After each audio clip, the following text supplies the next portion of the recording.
What's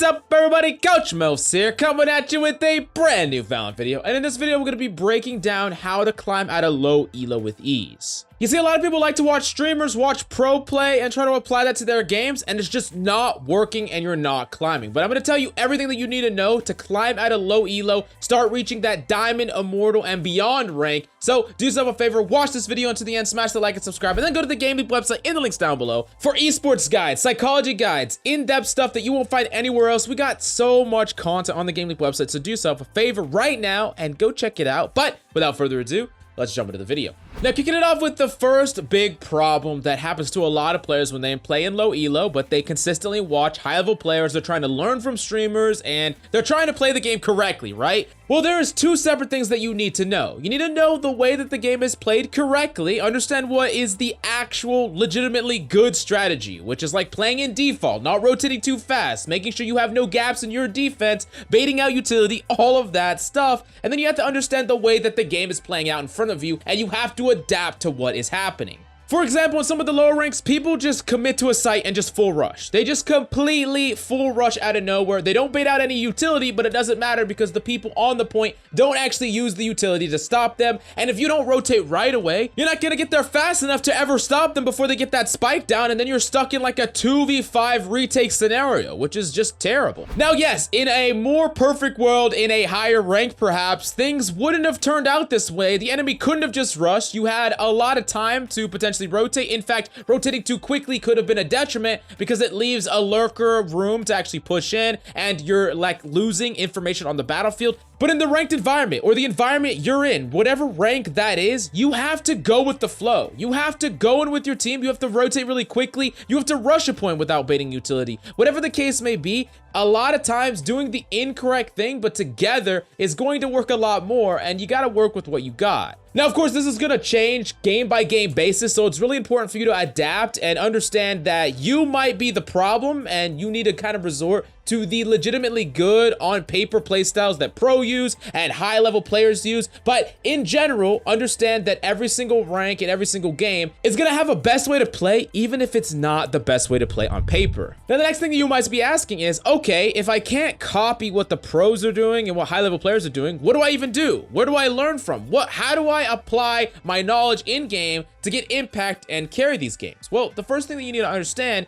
is don't assume that enemies will play in any specific way. You gotta remember that when you're climbing through the ranked environment, there are people that just do completely random shit. Sometimes they click heads, sometimes they know the game, sometimes they play well, sometimes they play bad, sometimes they position poorly, sometimes they position amazing, sometimes they flank, sometimes they lurk. I mean, I can go on and on. It's just absolute chaos is what I'm telling you. But there are ways to identify what the enemy team is doing and adapt your play around that. You need to learn two things when you're playing in any given game. What does the enemy do when they're under pressure? And what does the enemy do when you are passive? That passivity, that default play. Now, essentially what I'm saying is finding how certain enemies react to like pressure, for instance, you trying to aggressively take a space. How do they react? Do they use abilities? What do? Do they try to challenge? Identifying this stuff in game could be something that allows you to really get a read on the enemy for later on in the game. I'm saying that sometimes you got to apply a certain amount of pressure so that you identify things that can help you further on in the game and actually win the game in the long run.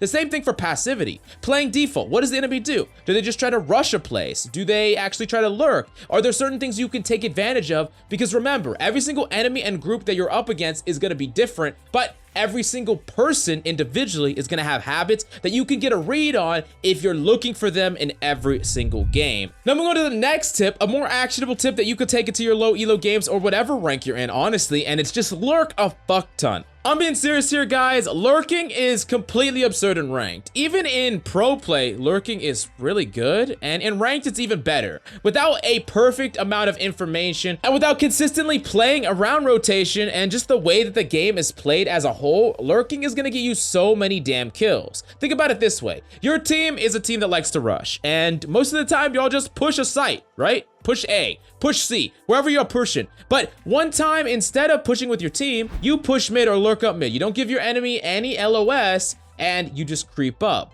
Now, what does the enemy team do when you push? They want to rotate incredibly quickly because they know your team rushes. But guess what? They're going to rotate. They're not going to check for you. You're going to get a free kill, and then you don't get greedy. You go back to your team, and that can get you kills over and over again. And then the other end of the spectrum is, let's say that they wait around for you and you're not even there. Now they're not rotating fast enough to help their team. So lurking just in general is going to get you a lot of kills that you don't even really have to win the duel for. And it's going to force the enemy to play in a way that just really messes them up unless they have a concrete plan, which we're talking about ranked here. So definitely lurk a lot. Attack, defense, doesn't matter. Lurking's freaking amazing. Then we're going to the next tip that I got for you if you want to climb, and it's think about ways to get kills in the easiest way possible. I actually alluded to that in the lurking tip, but the thing that you need to understand is nothing is better than shooting people who aren't looking at you or aren't prepared for you. Hiding in a corner, cutting off rotation, killing someone with utility, wall banging them, trapping them, or flushing them out of a corner, whatever the case may be. Killing people when you don't have to take a straight up gun duel with them, these are the type of kills that you should strive for in every single game, so there's no highs and lows that come with your aim, and you don't really have to worry about how good mechanically the enemy team is. Now, that being said, you do need aim, and I'm going to get to that in a second. Aim is incredibly important, but if you can get a lot of kills without relying on aim, then on top of that, you can get even more kills with your aim, and then you could just freaking carry an entire game. Now, to give you some examples of some places that you could hold that make it really hard for an enemy to deal with, imagine holding a really deep angle that has multiple other areas that could see that angle if they wanted to just full check you. What I mean by that is that angle is somewhere that's open to a lot of different places, so if enemies ever want to clear you out without utility, they have to be scared of a ton of different places, making it less likely that they're going to full check you and allowing for easier engagements. On top of that, some spots are far less likely to be checked at all when enemies are rotating. Let's give you this example. You know, underneath hookah, that ledge right underneath, when enemies are playing slow, trying to clear the site, looking around in every angle, if you just hide under their crouched, eventually enemies are probably going to see you, probably going to find you, and you're just going to get flushed out. So you don't want to really hide there in general when you're just playing on defense. However, if enemies don't think anyone is on the site, if they don't know that you lurked through, if they don't know that you've been lingering back, whatever the case may be, and you hide under there instead, enemies are going to want to actually get through the teleporter and push out onto point as quickly as possible. They're not playing slow, they're not checking any angle because they want to get that spike down before enemies rotate, and you can use that against the enemy by hiding in an angle that they're far less likely to actually play around during that rotation. This can cascade into a lot of different scenarios. I could go on and on about a whole bunch of them, but just understand that these are essentially kills that you don't need to take a gun duel for, but you could still get a ton of value with. Now, the fifth thing that I hear often, and I know you might even feel this, and it's I can't climb because of my teammates. And to an extent, there is a randomness aspect of rank. That's just the way it is. You cannot control every single person on your team, and it is not just a 1v1 ranked, right? If it was that, then it would just be all on you, but it's not. So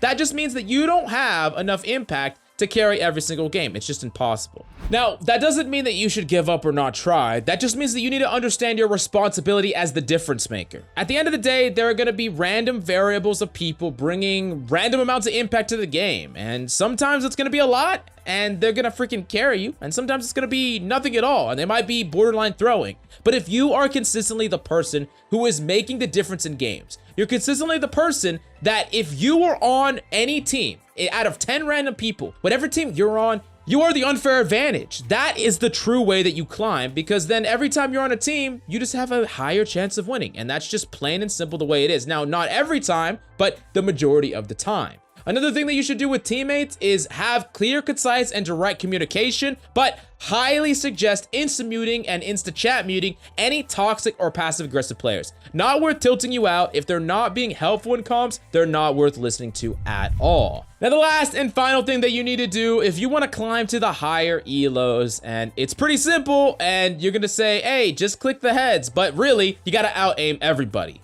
The thing is, if you take someone even in plat, they can absolutely out-aim every single person in bronze or iron with ease, honestly. And if you take someone in immortal, they can absolutely out-aim everyone in plat. It's just the way it is. Now, I'm not saying that you have to be the best aimer in the world in order to climb, but here's the thing. There are certain things that you do correctly on paper that will not be actualized if you do not have the required aim to follow through. Let's say that you have the better positioning, you have the better informational advantage, but you're still losing the gunfights. That is something that is completely unacceptable because essentially you're making all the right brain plays, but they're not converting into one round because that gunplay component is completely missing. Now, on the flip side, if you have incredibly good gunplay, you could be making a lot of bad decisions, positionally and game sense, and you're still freaking winning your duels because your gunplay is so nutty. Now, the thing is, you have to combine the two of these. It's very important because regardless of what you have, you're going to hit a wall if you do not have everything. That's why a lot of people, when they give the suggestion to just grind your aim and get nuts mechanically and then you'll climb, yes, that's true, but I don't think that will be the best for developing you as a player to go even further beyond that, because you don't want to be a character that's a one-note character where all you have is aim and nothing else. Now, on the flip side, you can't neglect your aim either, and every single Valorant player should be putting time and effort into developing their aim